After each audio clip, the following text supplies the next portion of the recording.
Hello students, welcome to my channel Economics Hub. Good morning. How are you all? Namaste, आदाब, जो भी आपको अच्छा लगे. These all are welcoming words. Yes? तो कैसे भी हम आपको एक दूसरे को ग्रीट कर सकते हैं, राइट?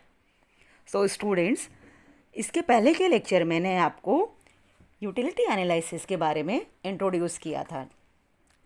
आज मैं आपको इस चैप्टर के बारे में थोड़ा और अलग से डिटेल्स देने जा रही हूँ. तो I think that before starting मैं थोड़ा सा रिवीजन कर लूँ, तो आप लोगों को भी थोड़ा सा एक फ्रेश अप हो जाता है ना कि हाँ, हमने कल क्या क्या पढ़ा था, राइट?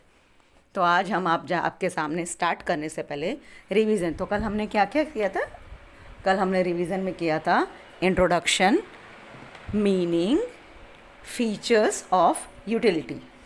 उसके बाद मैंने आपको करवाया था कॉन्सेप्ट. कॉन्सेप्ट में कितने पॉइंट्स आते हैं? 2 point. That is total utility and marginal utility, right? और उसके बाद जो मेरा नेक्स्ट पॉइंट था वो ये था कि मैंने आपको क्या कराया था? Relation. Yes, relations between TU and MU, right?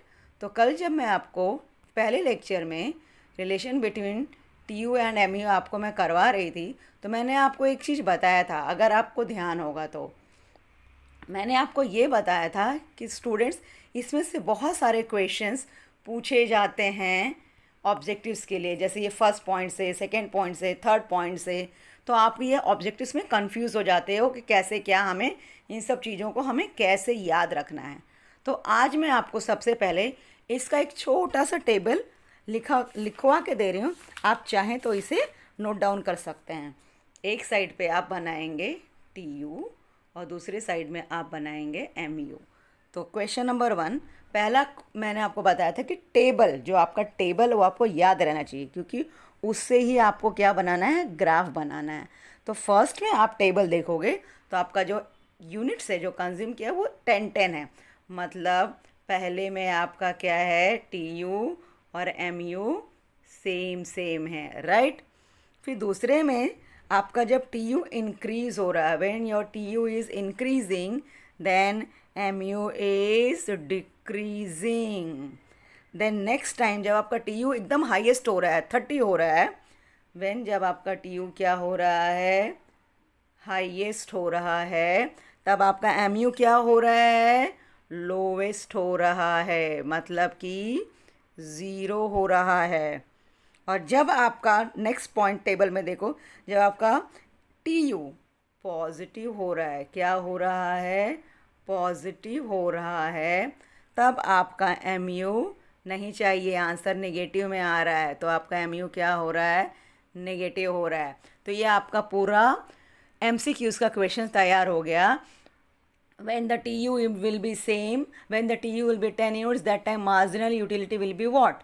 तो आपका आंसर आएगा marginal utility will be same. Second point, when TU will be increasing, that time MU will be, तो your answer will be MU will be decline. When TU will be highest, then MU will be lowest. When TU will be positive, then MU will be negative. इस तरह से आप ये सारे objectives को learn कर सकते हैं. ओके? तो आई थिंक आपको ये relation between TU and MU अच्छे से समझ में आ गया है. तो अब हम चलते हैं आगे की तरफ. ये सारे पॉइंट्स, ये जो आपने देखे थे ना, ये सारे ना पॉइंट्स नंबर 1, 2, 3, फिर 4th, 5th, 6th, ये सबको मैंने उस तरह से टेबल में करवा दिया. बाकी और कुछ नहीं है. तो आपको ये ईजी हो जाएगा लर्न करने के लिए, राइट? अब हम चलते हैं the very most important question की तरफ. That is the law of diminishing marginal utility. Explain in detail the law of diminishing marginal utility. It always comes for 8 marks. हमेशा बोर्ड में आता ही है, समटाइम्स नहीं आता. ये सारे जो क्वेश्चंस हैं, आपको यहाँ पे कोई भी ऑप्शंस नहीं छोड़ना है. Don't leave any options. Okay? तो क्वेश्चन है, explain in detail the law of diminishing marginal utility. So first हमारा स्टार्ट होगा introductions. Now students, what is a law? In economics, why we are study law? Because law is everywhere important. In your daily life, law and discipline matters a lot. In the same way हमारे economics में भी law को follow करना बहुत ज़्यादा ज़रूरी है। Because अगर हम लॉ नहीं फॉलो करेंगे, अगर हम रिसर्च नहीं करेंगे, हम किसी चीज़ की थियोरी को कंक्लूड नहीं करेंगे, तो हाँ we will come to the conclusion then what is going on. So due to that, law of diminishing law of diminishing marginal utility is very very important in order to understand that how it works in our day to day life. Okay? So चलो this तो सबसे पहले आपका होगा introduction. Introduction, then table, then graph, then explanation of the diagram. ये सारी चीज़ें आपको 4 मार्क्स में आएंगी. एंड देन आपका आएगा next point, that is assumptions और एक्सेप्शंस. ये दोनों में से कोई एक पूछा जाएगा. ओके तो सबसे पहले आपका आएगा इंट्रोडक्शन. सो इंट्रोडक्शन में आप सीधा सीधा लिखोगे that this law was first proposed by professor Gossen but it was discussed in detail by Professor Alfred Marshall in his books Principle of Economics published in 1890. Students ये कभी भी आ सकता है. Principle of economics was published by who is the author? Alfred Marshall. Alfred Marshall books principle of economics, it was published in 1890. Books of the book of Principle of Economics was coined by dash Alfred Marshall in the year dash 1890. Clear. ये सारे MCQs बनते हैं तो आप लोग ध्यान से सुनते जाओ और टेक्स्ट बुक में अपने अंडरलाइन करते जाओ. Okay then next, the law of diminishing marginal utility is universal in character. It is law of diminishing marginal utility is dash in character, universal in character. It is based on the common consumer behavior that utility derived diminishes with the reduction in the intensity of a want. अब पहले इसको समझो, इसका मतलब क्या है. Why it is called that law of diminishing marginal utility is universal in character. तो students सबसे पहले तो diminishing का मतलब समझो. What is the meaning of diminishing? The meaning of diminishing means step by step ये क्या हो रहा है, कम हो रहा है, डिक्लाइन हो रहा है. स्टेप बाय स्टेप क्या हो रहा है, कम होता जा रहा है, लेस होता जा रहा है. डिक्लाइन, डिमिनिशिंग का मतलब क्या होता है, कम होना, लेस होना. ओके और ये जो कम होने का जो लॉ है ये यूनिवर्सल है. यूनिवर्सल का मतलब क्या होता है, जो लॉ पूरी दुनिया में अप्लाई होता है. It is called universal. Okay like for example जब हम लोग हंसते हैं, when we use to laugh, तो हमारे चेहरे पे हैप्पीनेस रहता है. अब कोई भी हंसे, आप इंडियन हो हंसोगे आप खुश रहोगे. एक अमेरिकन बंदा हंस रहा है तो जब वो हंसेगा तो खुश ही रहेगा, उसके चेहरे पे हैप्पीनेस के एक्सप्रेशंस रहेंगे, सैडनेस के नहीं रहेंगे. So the things which is same in through out the world is called universal. Okay so the law of diminishing marginal utility is universally applicable. So how, ये कैसे एप्लीकेबल है जो सब जगह सेम है, इसी को हमें यहाँ पे समझना है. We are going to understand it. Okay so it is based on the common consumer behaviour that utility derived diminishes with the reduction in the intensity of the want. ये आपको पूरा लिखना है एज इट इज़ इंट्रोडक्शन में. तो लिखने से पहले इसको समझना ज़रूरी है, अंडरस्टैंड करना ज़रूरी है. तो आप इसको समझो. यूनिवर्सल का मतलब तो आपको समझ में आ गया. अब ये बिहेवियर क्या है, derived diminishes with the reduction in the intensity of a want का मतलब क्या है.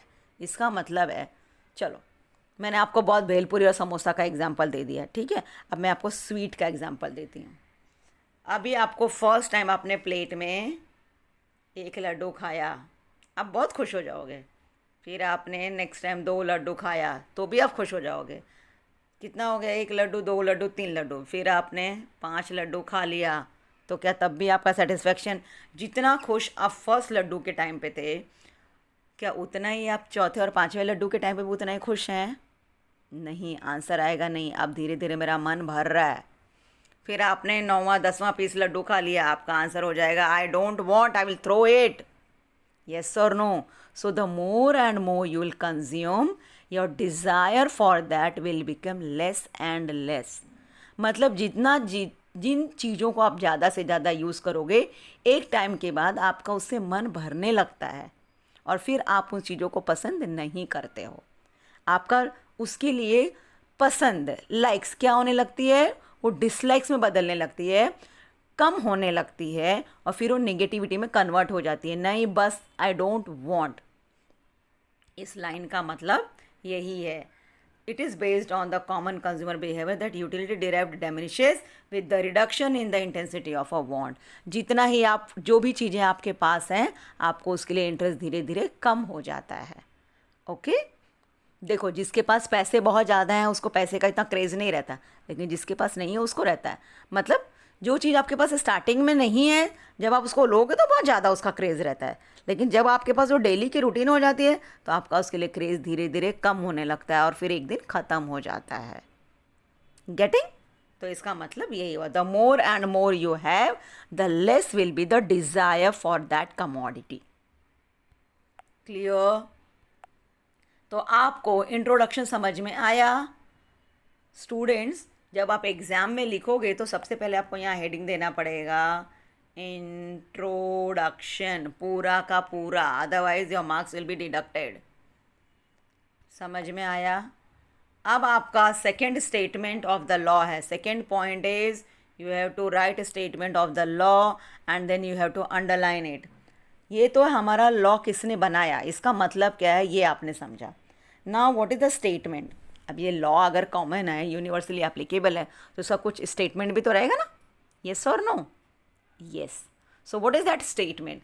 सो statement is that according to Professor Alfred Marshall, other things remaining constant, the additional benefit which a person derives from a given increase in his stock of a thing diminishes with every increase in the stock that he already has.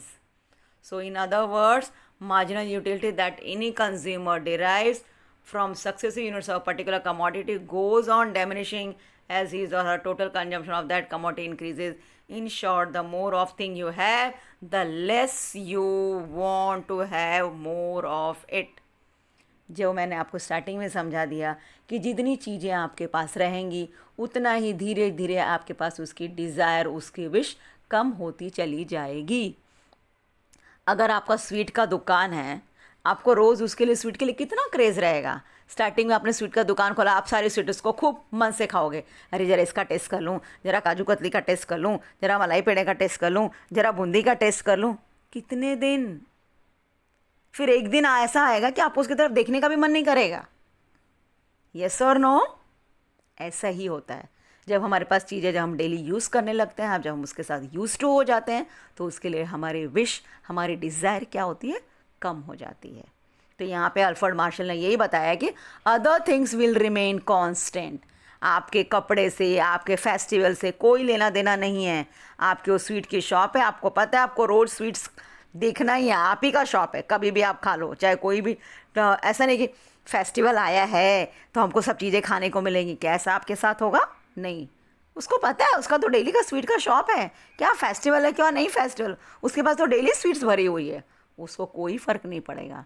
Other things will remain constant. यहाँ पे ये assume किया गया है कि बाकी कोई price है, कंडीशंस है, सिचुएशंस है, हम यहाँ पे इन सब चीज़ों को कैलकुलेट नहीं करेंगे।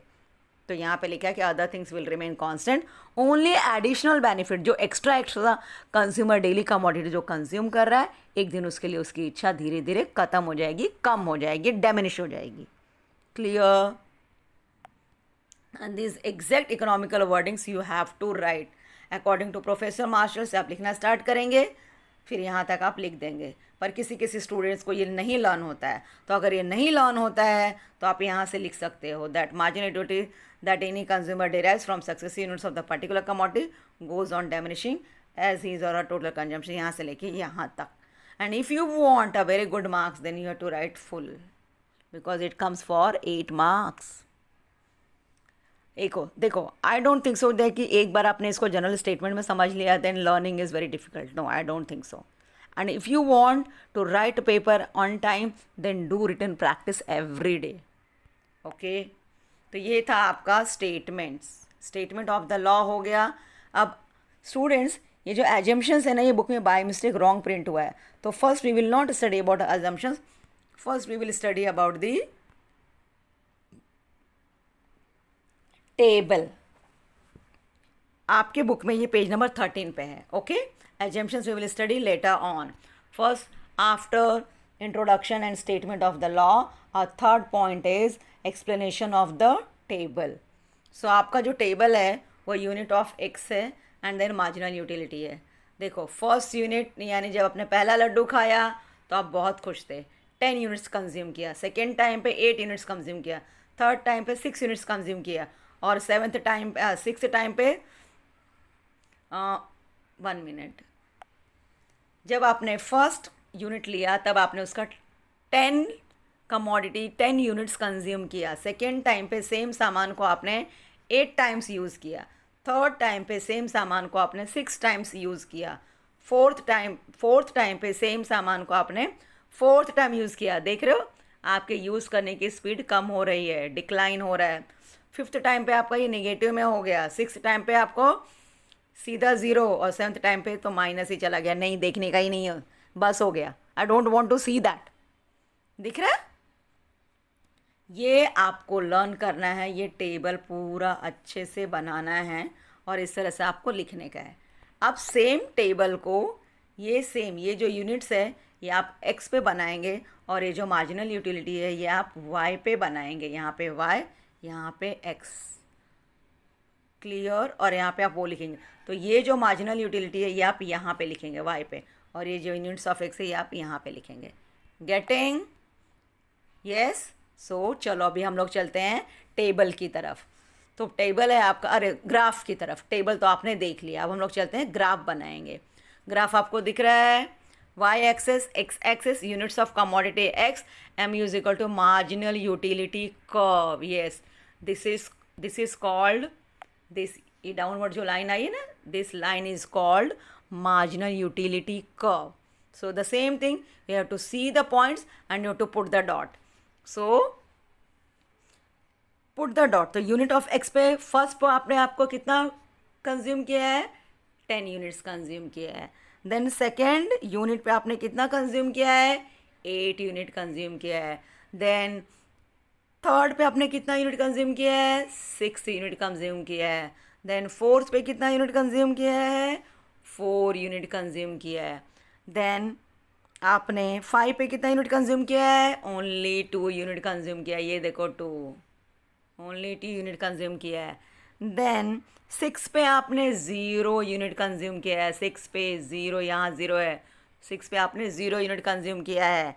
एंड 7th पे आपका आंसर आ गया ये डिसयूटिलिटी, ये रहा -2. 7th पे आपने डिसयूटिलिटी हो गया. दिख रहा है ये सर नो? तो इस तरह से आपको प्रॉपर ऐसे यहाँ से ऐसे अच्छे से बनाना है और फिर ये मार्जिनल यूटिलिटी प्रॉपर ड्रॉ करना है. And then you have to mention it that this curve is known as MU. See students, only graph पे 2 मार्क्स होता है. अगर आप ये x, y, o, यहाँ पे मार्जिनल यूटिलिटी, यहाँ पे यूनिट्स ऑफ कमोडिटी x अगर मेंशन नहीं करते हैं so you will get either only half marks or 1 marks. So always listen carefully when you are going to draw the graph. Proper mention each and everything. Okay.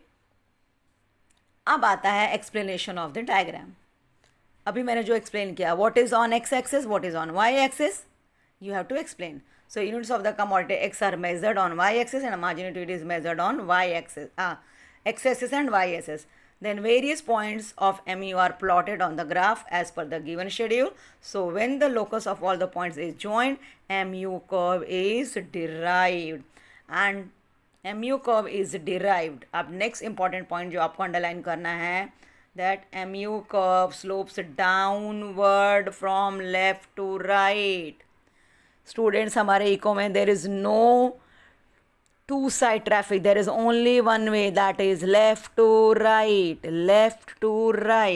There is only one way traffic, left to right. ये हमेशा ध्यान रखना, जितने भी graph आपको आएंगे आगे के चैप्टर्स में, there is only one way, that is left to right. बस यहाँ पे right to left का कोई पिक्चर नहीं है, only left to right. Clear you all?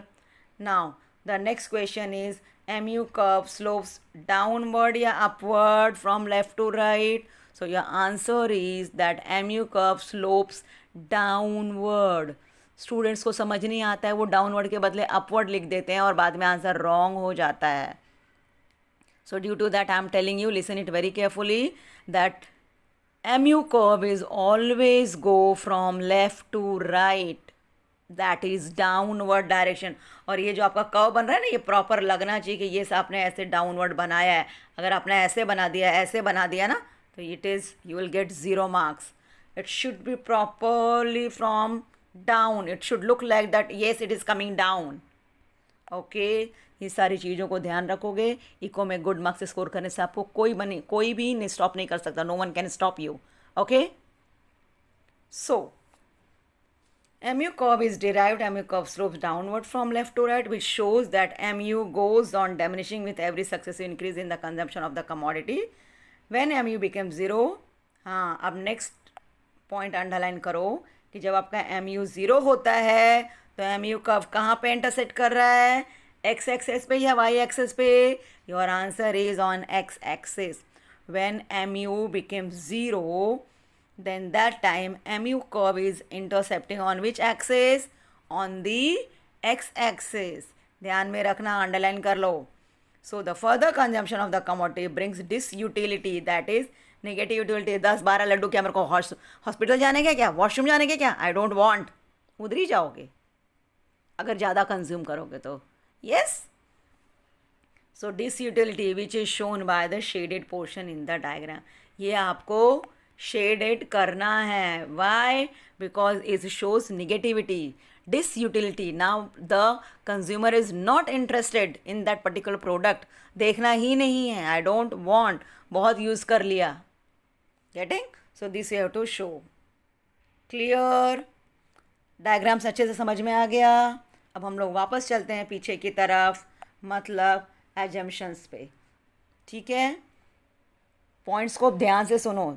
When the question will come that explain in detail the law of diminishing marginal utility, then your first point is introduction, second point is statement of the law, third point is your table, next fourth point is graph, then explanation of the graph. अब ये आपका ख़त्म होता है. Later on इसके बाद आप start करोगे assumptions. Okay, what is the meaning of assumptions? Assumptions का मतलब क्या होता है? एजम्पशंस मीन्स वी एज्यूम, हम इमेजिन करते हैं, हमने एज्यूम किया है. फॉर एग्जाम्पल, अभी बारिश नहीं हो रही है पर आप एज्यूम करो कि बारिश हो रही है एंड यू आर एन्जॉइंग, तो एज्यूम करते हैं. Okay, so here this is called assumptions. So there are few points related to assumptions. और हाँ, अगर स्टूडेंट्स आपको पूछ रहा है कि explain the law of DMU with assumptions, तो ही आप assumptions explain करेंगे. If they are asking that explain DMU with exceptions, so that time आप exceptions को लिखेंगे. और अगर दोनों आपको पूछा है तो आपको दोनों ही लिखना पड़ेगा, assumptions भी and exceptions भी. Depends on the question, you have to write the answer. Okay? Sometimes board में क्या हो जाता है ना, दोनों पूछ लेते हैं. अभी बच्चे नर्वस हो जाते हैं. They become very nervous. बाप रे बाप, 7-8 पॉइंट इसका है, 5-6 पॉइंट इसका, कैसे क्या करें? Don't get nervous, don't be panic, relax. सारे पॉइंट्स सिर्फ लिख दो और एक्सप्लेनेशन 4 उसके लिख दो, 4 इसके लिख दो, आपको फुल मार्क्स मिलेगा. Don't get panic. ओके, तो चलो अब हम लोग बढ़ते हैं एजम्पशंस की तरफ. तो एजम्पशंस का हमारा फर्स्ट पॉइंट है rationality. What is the meaning of rationality? Rationality means something very vast, जो बहुत बड़ा होता है. And here we are discussing about the consumers. Consumers मतलब कंज्यूमर का मार्केट तो वास्ट ही हुआ ना. ऐसा थोड़ी कि मेरे घर में, आपके घर में, आजू बाजू वाले के घर से हो जाएगा. नो, रैशनैलिटी मतलब एक वास्ट, बड़ी area. Yes, so consumer is assume to be rational. It means that his behaviour is normal and he tries to maximise his satisfaction. Because हम यहाँ पे कंज्यूमर के बिहेवियर को एज्यूम कर रहे हैं. तो कंज्यूमर का बिहेवियर कैसा होता है? अलग अलग कंज्यूमर्स होते हैं, बहुत ज़्यादा लोग, बहुत सारे कंज्यूमर्स होते हैं. इट इज़ अ रैशनल, बहुत बड़े लेवल पे होता है कंज्यूमर्स, पूरी दुनिया ना. So due to that your it is written rationality. Second is cardinal measurement. Okay, so in cardinal measurement Your point is that law assumes that utility can be cardinally or numerically measured, hence mathematically operations are easily possible to know and compare the utility derived from each unit of the commodity. मतलब यहाँ पे क्या हो रहा है, what is the meaning of cardinal? Cardinal का मतलब क्या होता है आपको पता है? कार्डिनल मतलब होता है according to calculation in the number. Okay, so the law assumes that utility can be cardinally or numerically measured. Students, जब मैंने आपको फीचर्स कराया था तब मैंने बोला था कि हम यूटिलिटी कार्डिनल या नंबर में मेज़रमेंट नहीं कर सकते. मैंने आपको ग्लास ऑफ वाटर का एग्जांपल भी दिया था कि क्या ग्लास ऑफ वाटर को हम नंबर में काउंट कर सकते हैं? नो. बट यहाँ पे एज्यूम किया है कि येस, हम लोग यूटिलिटी को नंबर में काउंट कर सकते हैं. So don't get confuse because it is an assumption, हमने माना है. Okay, so here we assume that no, law of DMU can be measured in cardinal way, in a numerical way. Clear? Now the third is homogeneity. All units of the commodity, homogeneity. What is the meaning of homogeneity? Homogeneity means same. So here homogeneous, they are same in shape, size, color, taste, etc. Like for example आप soap ले लो, chocolates ले लो. yes, they are test इनका same होता है, shape same होता है, only they are in different packages. Okay, now the next is continuity.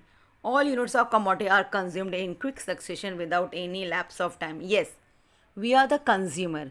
We usually हमारी एक कंटिन्यूटी होती है. हमने मॉर्निंग में ब्रेकफास्ट लिया, आफ्टरनून में we will take lunch, evening snacks, night dinner, again the next day we repeat the same routine. So we are continuous in our nature.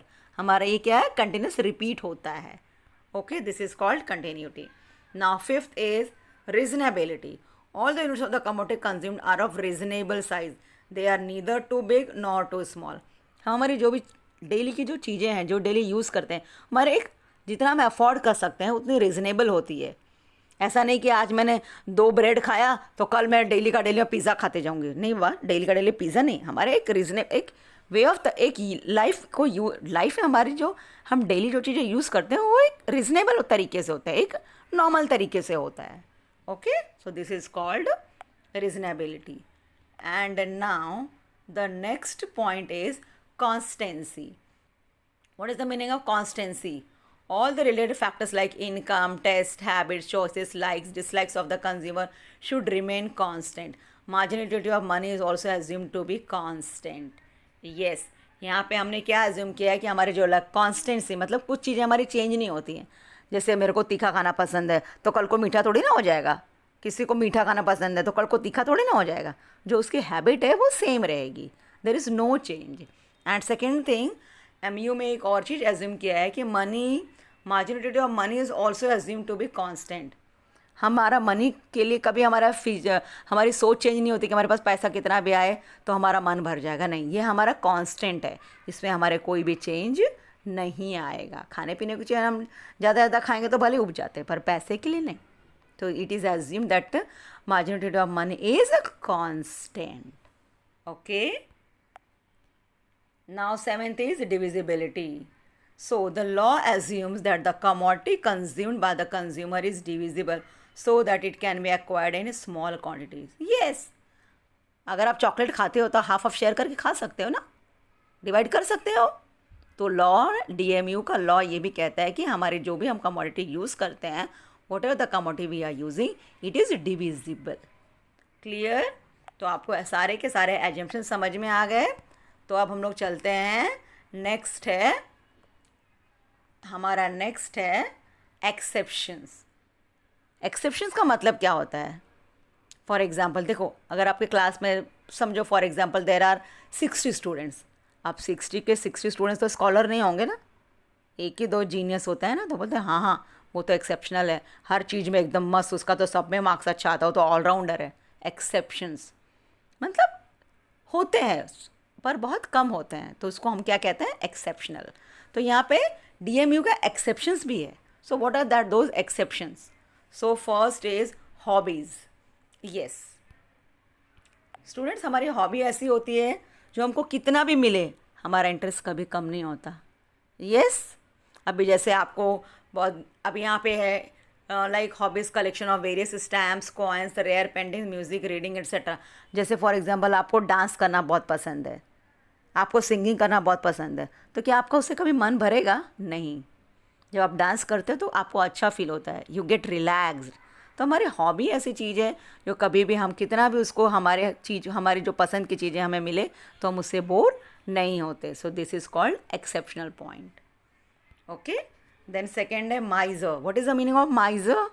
कंजूस, पैसे खर्च नहीं करता, कितना भी पैसा भरा रहेगा कंजूस ही रहेगा. सो तो माइजर लोग जो होते हैं ना, उनको आप कितने भी पैसे दे दो, they will never say that we are having the money, I am having money. नहीं नहीं, मेरे पास तो नहीं है, रोते ही रहते हैं हमेशा. सो ये सारे पॉइंट्स किस में आते हैं? एक्सेप्शंस में आते हैं. देन थर्ड है आपका एडिक्शंस. येस, किसी भी चीज़ की एडिक्ट होना बहुत बैड है. फॉर सबसे इसका एग्जाम्पल है लीकर्स, ड्रंकर्स. उनको कितना भी देते जाओ, they became addicted to that. उसकी वजह से वो अपना भी लॉस करते, अपनी फैमिली का भी लॉस करते, which is not good. Yes, now your next is power. Yes, I want to become MP, I want to become DSP, I want to become SP. Power का अलग ही मज़ा है भाई.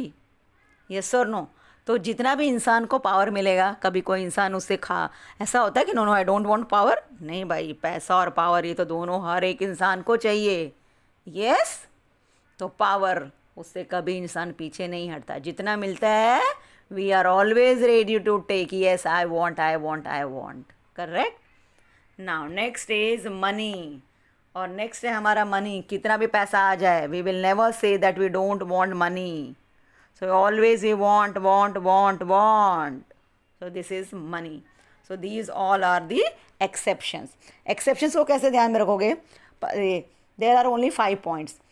Hobbies, माइजर, addictions, power and money. ये exceptions है. ठीक है. और assumptions, rationality, cardinal measurement, homogeneity, continuity, reasonability, constancy, divisibility, single bond. There are 8 points. Okay. तो इस तरह से आपका लॉ ऑफ डिमिनिशिंग मार्जिनलिटी का पूरा कॉन्सेप्ट ख़त्म होता है.